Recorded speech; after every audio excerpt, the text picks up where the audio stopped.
A graça e a paz de nosso Senhor Salvador Jesus Cristo, a todos os amados irmãos que nessa noite já estão aqui reunidos, mas para podermos participar de mais um estudo, de mais uma aula. Nós estamos na lição de número 9 da revistinha e estamos chegando aí já praticamente próximo de terminarmos mais um trimestre. Então eu quero aqui deixar para vocês a importância de nós estarmos sempre juntos, amados, aprendendo da palavra de Deus. Que você sempre se anime a aprender, que você procure sempre conhecer, buscar a direção de Deus, se aprofundar na palavra do Senhor, entender aquilo que a Bíblia diz, porque isso vai nos trazendo crescimento a cada dia mais, amado. E nós sabemos disso, que quanto mais nós aprendemos, menos nós vamos cometer erros, menos nós vamos ser influenciados por coisas que nos permeiam os nossos dia a dia. Mas antes de nós iniciarmos a aula, eu queria trazer um recado que eu estava orando a partir da tarde, aí, antes de preparar, de repassar a lição de hoje, e o Espírito Santo ele deu uma mensagem ao meu coração, e eu gostaria de compartilhar com você, talvez você que está me assistindo aí, esse recado possa trazer algo para a sua vida. O Espírito Santo disse para mim assim, olha, nunca despreze aquele que te estende a mão, presta bem atenção. Nunca despreze aquele que te estende a mão e te coloca de pé. Então é um recado que o Espírito Santo está dando. Nunca se esqueça, amado, daquelas pessoas que te ajudam. Nunca se esqueça daquelas pessoas que talvez no momento que se você se sentiu sozinho, estava junto com você. Seja grato a tudo, para que o nome do Senhor ele possa ser glorificado na minha vida, na sua vida. Isso demonstra gratidão. Eu tenho isso no meu coração. De ser grato às pessoas que sempre ajudaram, sempre apoiaram, e nós estarmos sempre caminhando juntos. Então fica aí o recado. Nós vamos orar nesse momento, vamos pedir a Deus que esteja abençoando a vida de cada um de vocês, e o nome do Senhor ele vai sendo glorificado. Pai Santo, querido e amado, Senhor, em nome de Jesus, nós queremos primeiramente agradecer ao Senhor por mais uma oportunidade, por mais um dia de vida que o Senhor nos concede, por estarmos aqui, Pai amado, na Tua presença, buscando a direção do Senhor, do Teu Espírito Santo, para podermos aprender da Tua palavra. Estamos falando, Senhor Deus, da história dos reis de Israel, lições, Pai amado, que nos mostram, Senhor Deus, o quanto nós devemos estar atento a tudo aquilo que nós fazemos. Abençoa, Senhor Deus, a vida de cada um dos meus alunos que estão nessa noite, aí assistindo essa transmissão. Abençoa aqueles, Pai amado, que também estarão depois assistindo e aprendendo um pouco mais da palavra, da sabedoria, da direção do Teu Espírito Santo, e que Teu Espírito Santo, Pai, seja o grande ensinador nas nossas vidas.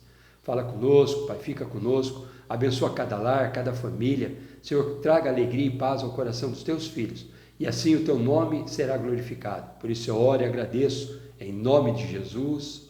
Amém. Amém, amados irmãos. Graças a Deus. Então nós estamos na lição de número 9, nós vamos falar sobre o reinado de Joás. E quem foi Joás?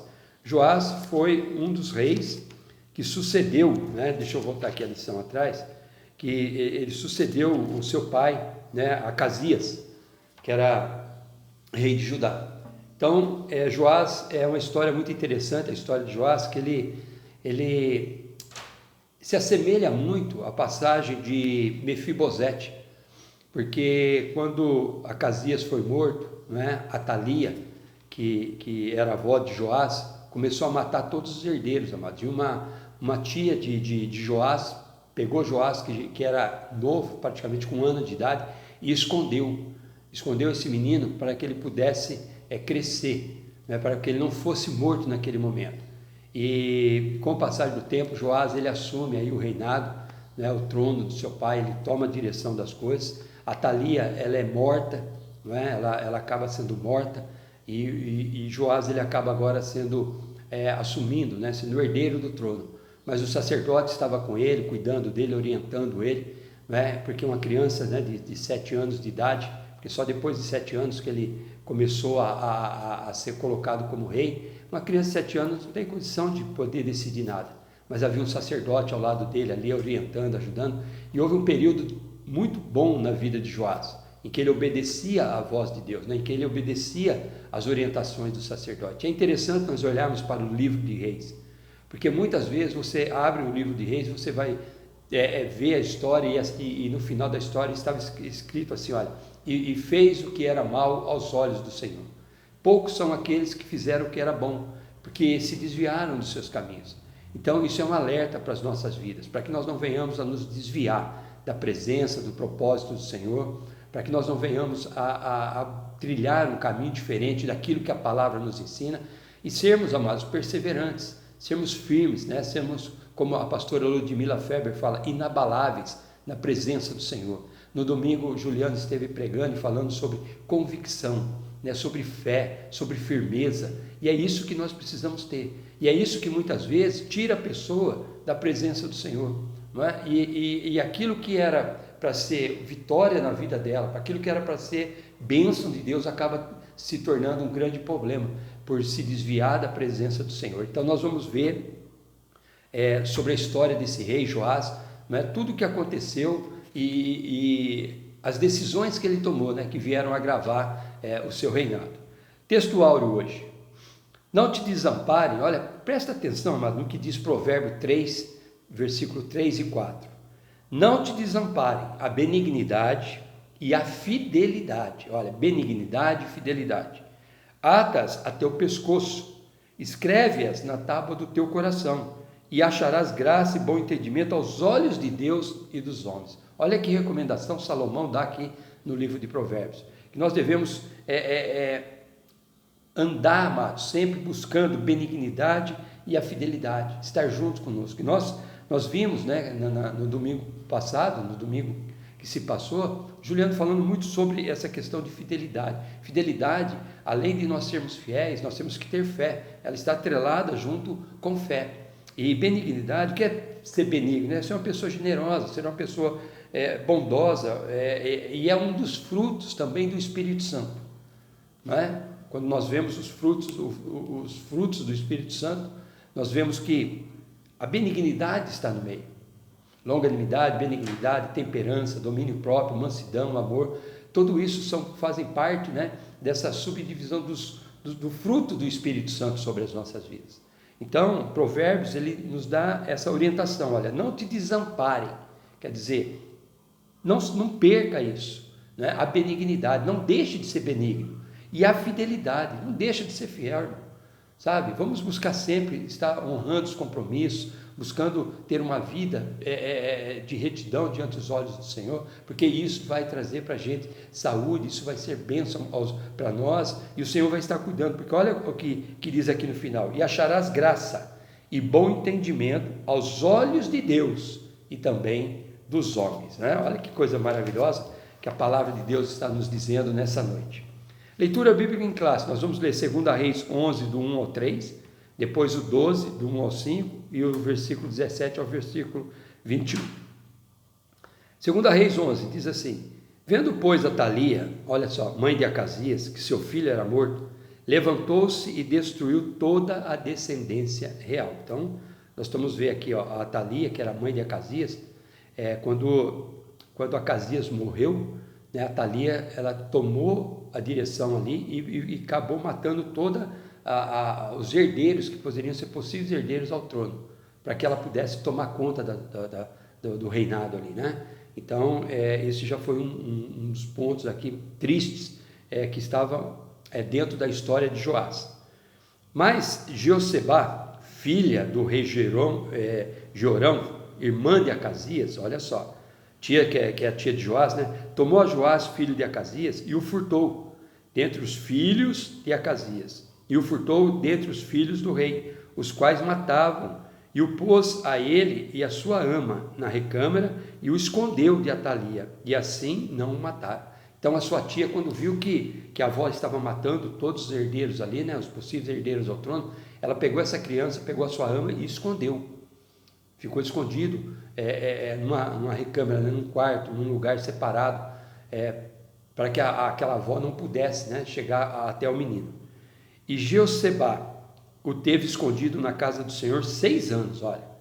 E Atalia reinava sobre a terra. Então, por que Atalia fez isso?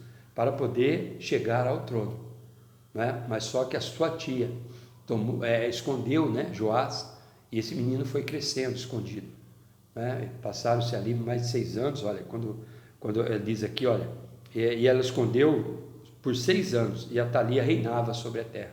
Então o menino já estava com 6 anos de idade. E aqui em 2 Reis 12 diz assim, olha, no ano 7º de Jeú, começou a reinar Joás, e 40 anos reinou em Jerusalém. E era o nome de sua mãe Zibia, de Berseba. E fez Joás o que era reto aos olhos do Senhor, presta atenção nisso.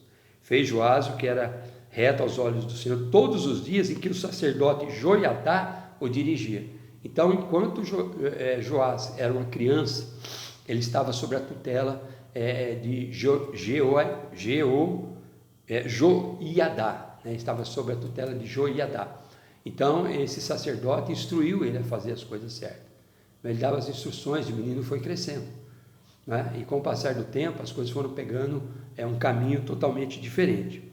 E fez Joás o que era reto, né, aos olhos do Senhor todos os dias em que o sacerdote Joiadá o dirigia. Tão somente os altos se não tiraram, porque ainda o povo sacrificava e queimava incenso nos altos. Então, quer dizer, o povo ainda estava, né, na direção de Acabe e adorando outros ídolos, né, estava afundado na idolatria.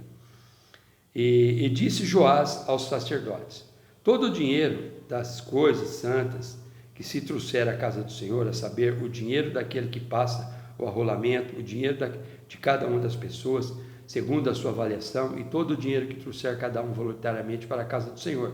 Os sacerdotes o recebam, cada um dos seus conhecidos, e eles reparem as fendas da casa, segundo toda a fenda que se achar nela. Então, versículo 17, então subiu Azael, rei da Síria, e pelejou contra Gate, e a tomou. Depois Azael resolveu marchar contra Jerusalém. Porém Joás, rei de Judá, tomou todas as coisas santas que Josafá, Jeorão, Acasias, seus pais, reis de Judá, consagraram, como também todo o ouro que se achou nos tesouros da casa do Senhor, na casa do rei, e os mandou a Azael, rei da Síria. E este então se retirou de Jerusalém. Ora, versículo 19, os mais dos atos de Joás e tudo quanto fez, mas porventura não estão escritos no livro das crônicas dos reis de Judá? E levantaram-se os seus servos e conspiraram contra ele e feriram Joás na casa de Milô, que desce para a Síria, porque Josacar, filho de Simeate, e Josabade, filho de Somer, seus servos, o feriram e morreu, e o sepultaram com seus pais na cidade de Davi, e Amazias, seu filho, reinou em seu lugar.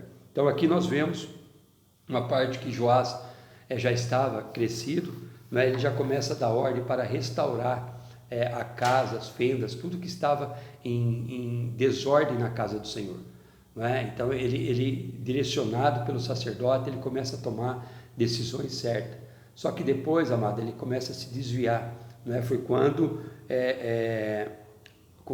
o rei da Síria aqui vai invadir, né, Jerusalém, e ele entrega todo o ouro, todas as riquezas que haviam conquistado ali.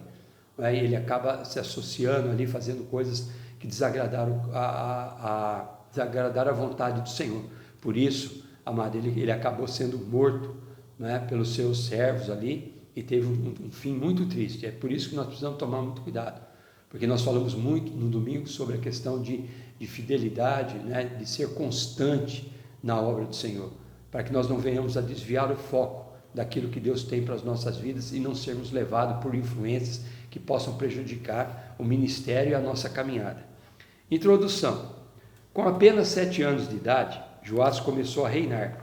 Como era jovem, muito jovem, recebeu orientações e conselhos do sacerdote Joiadá.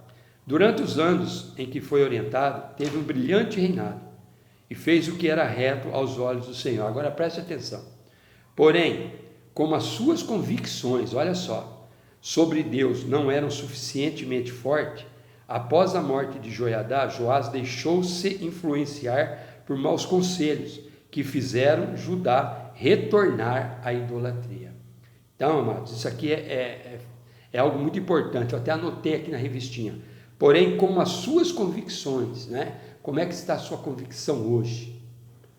De tudo que você tem aprendido da palavra, de tudo que você tem já visto Deus fazer, de toda a maneira que Deus já trabalhou na sua vida, na sua casa, na sua família, trazendo você, né, de um mundo é totalmente contrário à vontade do Senhor, colocando você nas coisas santas do Senhor, para poder administrar as coisas santas. Como é que está essa sua convicção? Mas como é que está essa certeza de tudo aquilo que a palavra de Deus te orienta e te fala? Então nós vemos aqui, amado, enquanto esse menino, ele dava ouvidos à voz daquele sacerdote, Judá prosperava, Jerusalém estava sendo próspera, estava tendo momentos de paz, crescendo. Agora, quando ele se desvia, amado, ele acaba tendo um problema muito grande, e acaba fazendo com que Judá se retorne a cometer as coisas que seus avós Acabe faziam no período de terrível, de grande afastamento da presença do Senhor. Porque quando Acabe se casou com Jezabel, as coisas ficaram muito terríveis no meio do povo de Deus. Livramento de Joás. As tramas reais. Tanto em Israel quanto em Judá, existiam acirradas disputas pelo poder, envolvendo interesses políticos e econômicos. A casa real de Judá havia se aparentado com a casa real de Israel, através de Atalia, neta de Acabe, olha a descendência aqui, e Jezabel. Atalia se casou com Jorão, filho de Josafá, rei de Judá. Quando Jorão foi assassinado por Jeú, Atalia usurpou o trono e começou a reinar em seu lugar. Então olha o que estava acontecendo nessas alianças que estavam sendo feitas. E tudo isso vem da genealogia de Acabe e de Jezabel, que foram reis terríveis em Israel, ao ponto de Jezabel tramar a morte de Nabote para poder dar a vinha para Acabe. Então você vê que estava um período muito terrível diante do povo. E aqui nós vemos essa questão aqui, que Atalia, ela usurpa o trono e começa a reinar no lugar. Então nós temos que olhar muito, amado, tomar muito cuidado, por causa de ciladas, por causa de armadilhas que muitas vezes tentam ser colocadas para fazer com que o povo se desvie da direção das coisas do Senhor. A coragem do sacerdote Joiadá. Atalia herdara a perversidade de Acabe, aprendeu com Acabe, não podia fazer outra coisa. E Jezabel, para se assentar no trono, ela matou todos os membros, olha só, matou todos os membros da família real, incluindo seus próprios netos. Estava igualzinho Jezabel, era da linhagem de Jezabel. E para poder chegar ao poder, ela não estava tendo limites para fazer as coisas. Apenas Joás, filho de Acasias, escapou. Ele tinha 1 ano de idade e foi escondido em uma sala por sua tia Jeosebá, esposa do sacerdote Joiadá. E ela ficou durante 6 anos, E ele ficou durante 6 anos. Nesse período, Joiadá preparou Joás para assumir o trono e lhe ensinou as leis mosaicas, Então eles esconderam, A esposa do sacerdote escondeu esse menino, e o sacerdote foi ensinando ele como se deveria andar na presença de Deus, para que ele pudesse assumir, já preparado ali e instruído pela lei de Deus. A estratégia bem-sucedida. Quando Joás completou 7 anos, Joiadá armou uma estratégia para empossar o legítimo rei. Combinou com os capitães da guarda e, no dia planejado por eles, destituíram Atalia do trono e proclamaram Joás como rei. Joiadá, naturalmente, passou a ser corregente com Joás, pois este não tinha condições de reinar, por ainda ser criança. Sacerdote, o sacerdote, como um homem temente a Deus, destruiu os sacerdotes de Baal e conclamou ao povo para remover seu templo, despedaçar imagens e altares e refazer aliança com Deus. Olha aqui a posição e a firmeza desse sacerdote. Por isso que nós lemos aqui no começo a questão de convicção. Então, esse sacerdote Joiadá, ele sabia de que Atalia estava fazendo tudo errado, e que se continuasse naquele caminho, o caminho seria um caminho de destruição. Por isso eu digo sempre, amados, nós não podemos negociar a verdade da palavra de Deus. Nós temos que trilhar um caminho mediante a verdade. Se a palavra diz, amém. Se a palavra não diz, não tem que dizer amém para nada. Nós temos que olhar com seriedade para os ensinamentos do Senhor e para a convicção que nós temos daquilo que aprendemos da palavra de Deus. Item 2, o reinado de Joás e a preparação do templo. Arrecadação para reparar o templo. O reinado de Joás foi muito próspero, olha. Então, ele começou a reinar, como a revistinha disse aqui, né? Ele começou a reinar com 7 anos de idade, não é? Mas ele teve um reinado, deixa eu ver aqui, conselhos, ele teve um reinado, amado, foi grande o tempo que ele reinou. Aqui, ó, no ano 7º de Jeú começou a reinar Joás, e 40 anos reinou em Jerusalém. Então, se ele começou a reinar com 40 anos, né, com 7 anos, mais 40, ele foi até 47 anos reinando em Jerusalém. O reinado de Joás foi muito próspero, enquanto Joiadá o aconselhava. Como a adoração a Baal havia sido muito incentivada pelos reis anteriores, nenhuma manutenção fora feita no templo do Senhor, e por isso ele estava em condições precárias. Olha só, amados. Logo Joás incentivou o povo e os sacerdotes a arrecadarem ofertas para a manutenção do templo. Então, amado, enquanto ele estava seguindo os conselhos de Joiadá, o sacerdote, as atitudes, os atos de Joás estavam direcionados, né, pela vontade do Senhor. E a primeira coisa que ele faz é reparar o templo, trazer recursos para que o templo fosse novamente reparado, né, realizada a sua manutenção necessária e que o povo pudesse voltar realmente à adoração. Porque no período de Acabe, seus avós ali, eles acabaram introduzindo, né, adorações a Baal. E ali, amado, nós sabemos que coisas erradas aconteciam. Mas Joás, ele toma esse princípio, ele toma essa direção, ele toma essa atitude de restaurar e começa a arrecadar recursos para que esse trabalho fosse feito. A fidelidade dos tesoureiros. Um detalhe muito importante nessa arrecadação foi a fidelidade com que os sacerdotes e tesoureiros reais administravam o dinheiro. Numa época como hoje, esse exemplo dos funcionários de Joás é um importante modelo a ser seguido para desfrutarmos das bênçãos do Senhor. Então, o que o autor está querendo dizer aqui? Sobre sabermos administrar os recursos que estão dentro da casa do Senhor. E é um cuidado muito grande, amado, que nós temos que ter com isso. Porque eu tenho no meu coração que eu não estou lidando com dinheiro de ganho próprio meu, mas eu estou lidando com dinheiro de fidelidade, né, de obediência à palavra do Senhor, que são os dízimos e as ofertas.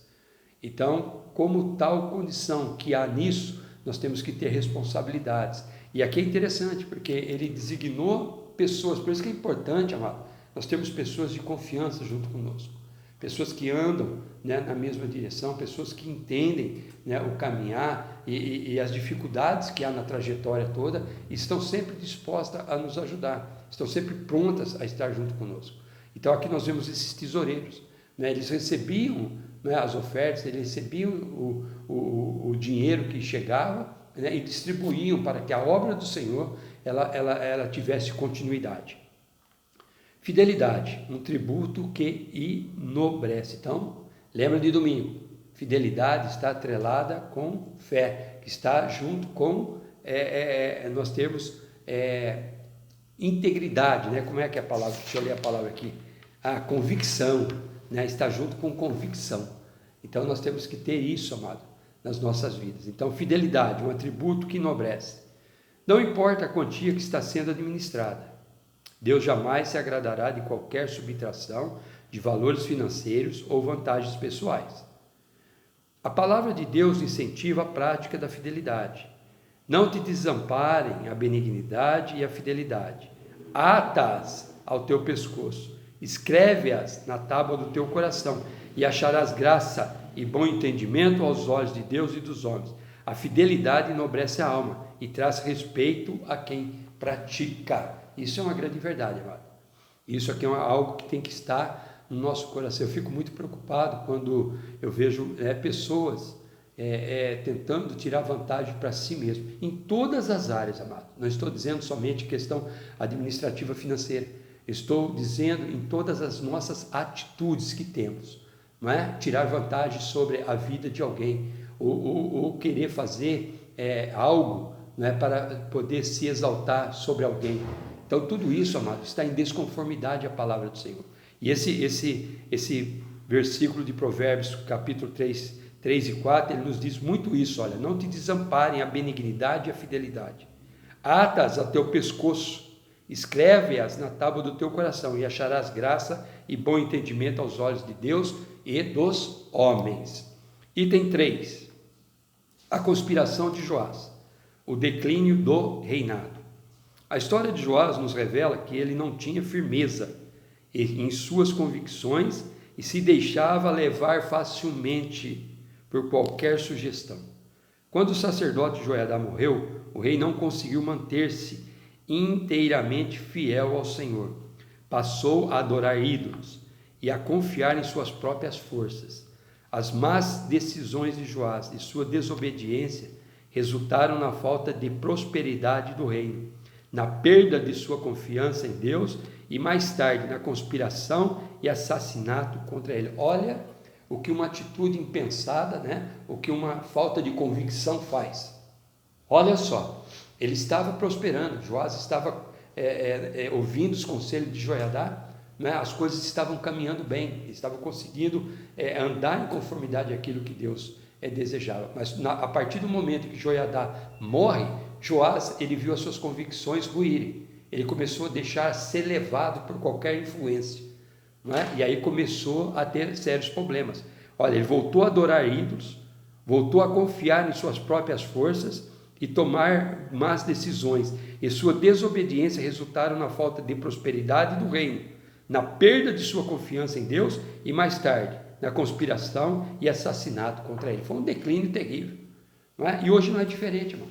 Hoje não é diferente, não é? Quando nós abandonamos as coisas pelo aquilo que nós achamos, então nós saímos da presença de Deus, não é? E acabamos causando sérios problemas para as nossas vidas. Nós temos que tomar muito cuidado com isso, amado. Essa é uma trágica consequência, olha, presta atenção, da desobediência, perder a confiança em Deus por causa de uma consciência contaminada. Assim aconteceu com o rei Joás.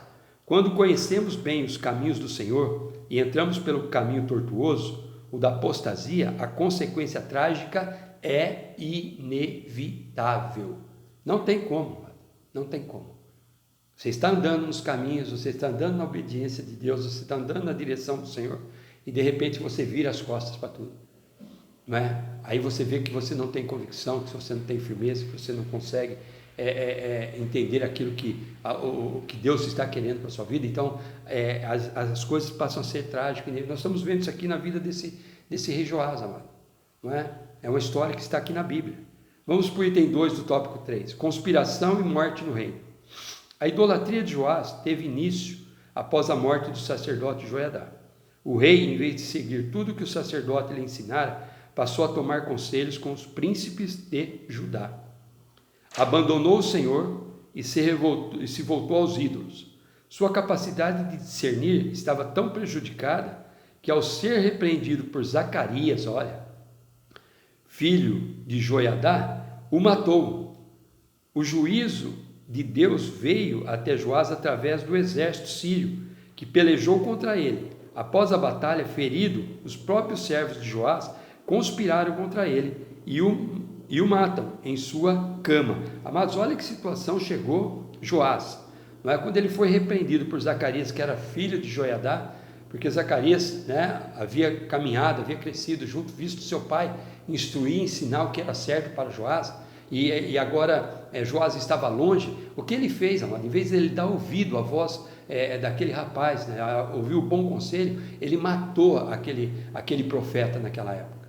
Ele matou aquele homem, não é? E aí a sua ruína foi inevitável, porque aquele com quem ele havia se associado, dado as coisas da casa de Deus para ele, o rei da Síria, veio contra ele, não é? E ele, ferido na peleja, ele acabou sendo morto pelos próprios servos dele, não é?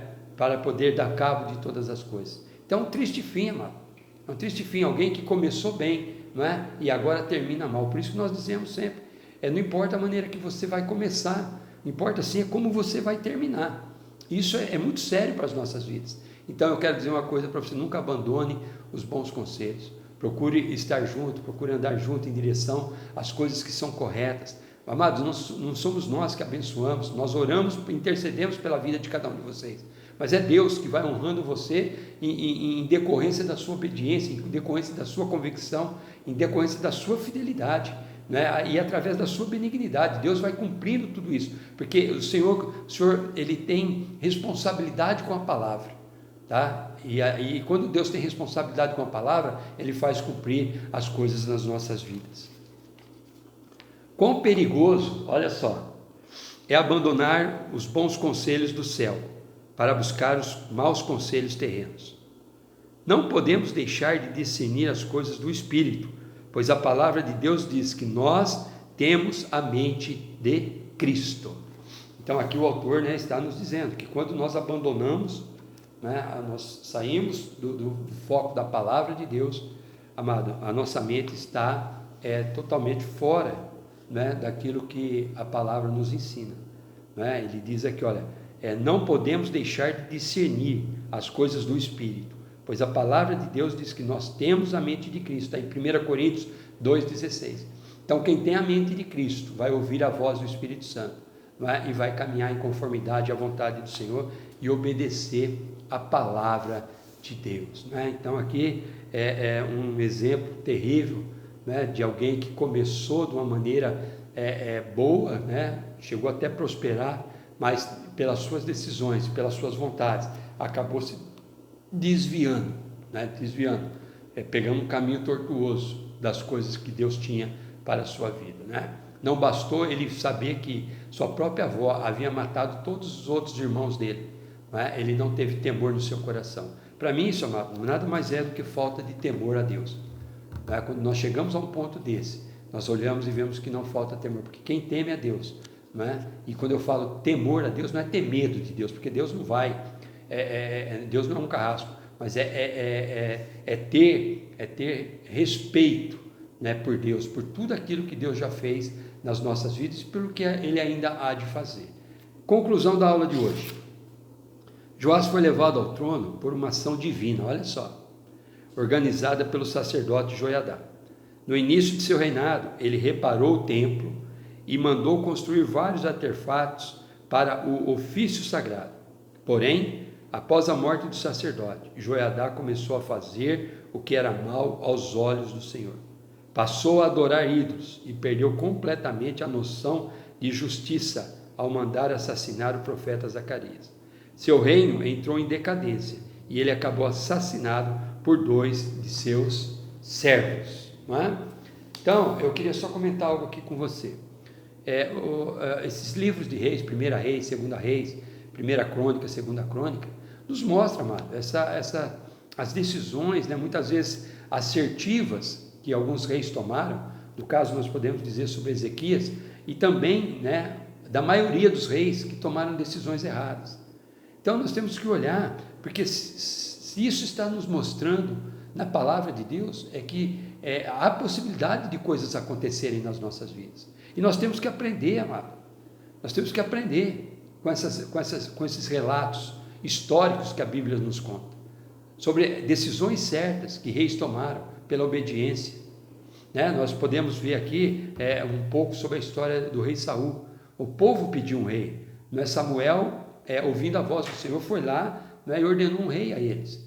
Mas nós vimos o triste fim que Saul teve, né, se afastando, desobedecendo as coisas do Senhor, e o final que teve Saul. Então existem muitos reis em Israel que tomaram decisões totalmente fora. E aí nós olhamos para a vida do rei Davi, que a palavra de Deus nos diz que Davi era um homem segundo o coração de Deus, que teve os seus problemas, teve as suas dificuldades, mas não abandonou a direção do Senhor, sempre se humilhou aos pés do Senhor e foi obediente à palavra de Deus.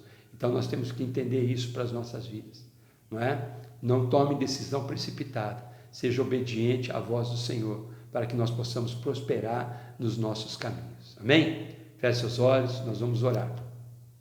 Pai, em nome de Jesus, eu quero te agradecer, ó Deus, por esse ensinamento, Pai, que a Tua palavra nos mostra.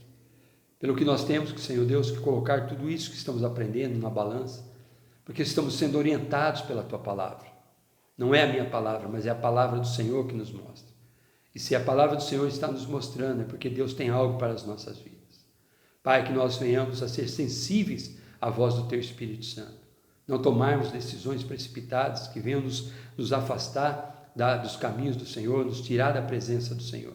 Mas que nós possamos, Pai amado, continuarmos caminhando, obedecendo a Tua voz, na direção do Teu Espírito Santo, Pai, para que nós venhamos, Deus amado, ver o Senhor nos honrar, nos trazendo bênção, fazendo com que o Teu povo seja abençoado. Perdoa os nossos pecados, Senhor, perdoa os nossos erros, as nossas falhas. Nos mostra, Senhor Deus, o caminho reto ao qual nós devemos andar, como está escrito aqui em Provérbio, que nós possamos atar nos nossos corações, guardar nos nossos corações a benignidade, Senhor Deus, e a fidelidade, para podermos, Senhor Deus, olhar e vermos o quanto o Senhor tem nos ajudado até os dias de hoje. Por isso, Pai, eu quero Te agradecer por esta aula. Eu oro e agradeço em nome de Jesus. Amém. Amém, amados irmãos? Graças a Deus, né? Então, próxima aula nós vamos estar aqui agora, olha, falando sobre o cativeiro de Israel, Reino do Norte. Então, nós vamos falar do tempo do cativeiro, né? Que o povo foi levado para o cativeiro, através da profecia, né? Principalmente de Jeremias. Então, nós vamos ver aqui as situações pegarem um caminho muito triste, não é? Mas tudo isso em decorrência de obediência, de desobediência, não é? Porque quando ouvimos a voz do Senhor, o Senhor está junto conosco e preparado, né, para poder nos abençoar. Então nós vamos estar falando sobre esse cativeiro. Eu quero agora orar, né, e consagrar os dízimos e as ofertas em nome de Jesus. Quero aqui mais uma vez agradecer a cada um de vocês, né, pela fidelidade, né? Grave bem essa palavra, pela fidelidade, né? Tanto quanto a obediência ao que a palavra diz, quanto a questão de ter fé, não é? Porque quando nós nos tornamos um dizimista e um ofertante na casa do Senhor, é um ato de fé e fidelidade e obediência à palavra do Senhor. Então eu quero orar pelos nossos dizimistas, orar pelos profissionais de saúde, orar, amado, pelas pessoas que estão aí enfermas e pedir ao Senhor que, né, nos tranquilize mediante a tudo isso que está acontecendo.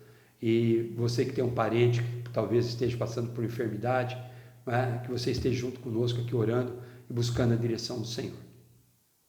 Pai Santo, ainda em Tua presença, eu quero louvar e agradecer o Teu santo nome. Pai, eu quero agradecer ao Senhor, Pai, por cada um dos nossos dizimistas, ofertantes, pessoas que estão, Senhor Deus, obedecendo a Tua palavra. E isto é fé, Pai, isto é fidelidade. Pai, honra cada um, Pai. Pai, ajuda nos trabalhos, abre portas, Senhor Deus, para aqueles que estão precisando. Senhor, que haja prosperidade na Tua casa, que nós possamos caminhar em retidão, Senhor Deus, fazendo tudo o que é certo, para que nós possamos atrair, Senhor Deus, a Tua confiança para nós. Senhor, eu peço, Deus amado, por cada vida de cada um dos meus irmãos. Abençoa as pessoas que estão enfermas, qualquer que seja a enfermidade, o Senhor é o médico dos médicos. Aquilo que o homem não pode fazer, o Senhor pode fazer, Pai. Restaura a saúde, dê oportunidade de salvação, porque a Tua palavra nos diz, Senhor Deus, que o Senhor não tem prazer na morte daquele que está longe dos Teus caminhos, Pai. Perdoa os pecados e ajuda essas pessoas a se levantarem para que o Teu nome seja engrandecido. Pai, por isso eu oro e agradeço, Pai, em nome de Jesus. Amém. Amém? Eu quero aqui mandar um abraço, né, para a filhinha do Paulinho, né, que está nos assistindo e que está ali esperando um abraço do pastor, né? Que ela possa receber esse abraço em nome de Jesus. Amém? Erga sua mão para o alto. Que a graça de nosso Senhor Salvador Jesus Cristo, o amor de Deus Pai e a comunhão consoladora do Espírito Santo esteja sobre todo o povo de Deus, agora e para sempre. Todos digam amém e graças a Deus. Deus abençoe, né? Até quinta-feira no nosso culto presencial em nome de Jesus.